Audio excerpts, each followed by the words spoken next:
Sannu Kumar entertainment. ये हो DJ वाला बम। अरे बंद क्या करना छे हो डीजे के। नाचे के लिए सब बम रेडी छे, डांस करे के लिए लगावा।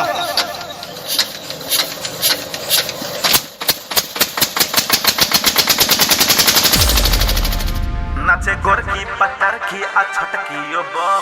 म्यूजिक बाय गोरकी पत्थर की आ छटकी यो बम।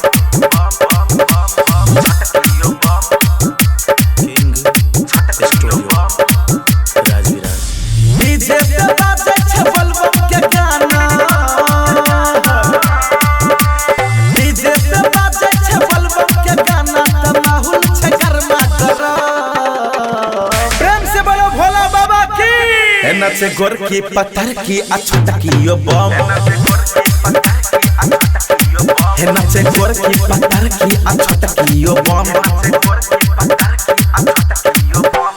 डीजे पे बाजे जब बल बम के गाना।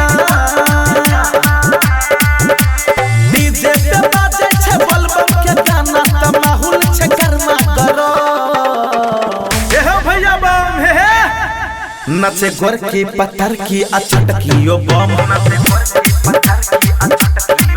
नचे गोरकी पत्थर की आ छटकी यो बम।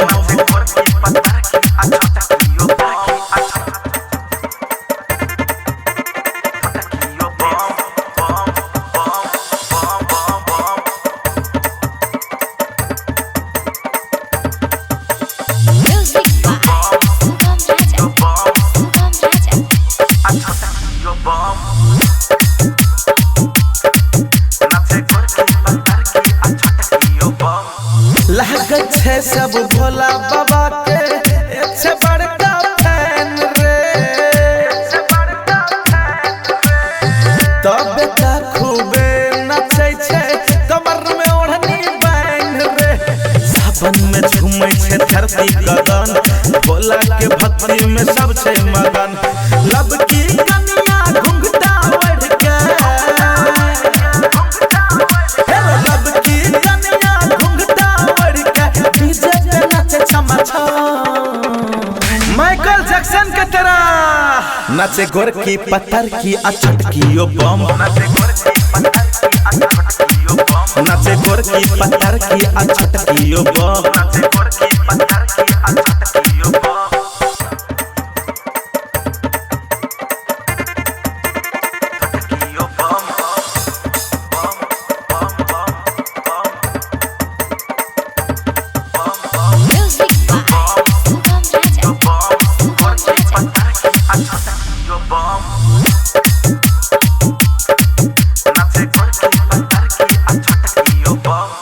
सब कोई लगबै छे एक ही नारा रे।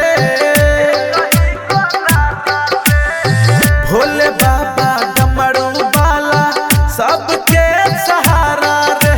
छड़ा सब छिलम में मारे छै दम, धुआं उड़ा के चले नहीं छै शरम। संतोष सिरहाली सन्नू और कसल,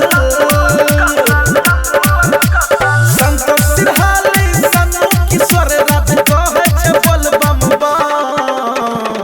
हर हर महादेव। नचे गोरकी पत्थर की आ छटकी यो बम।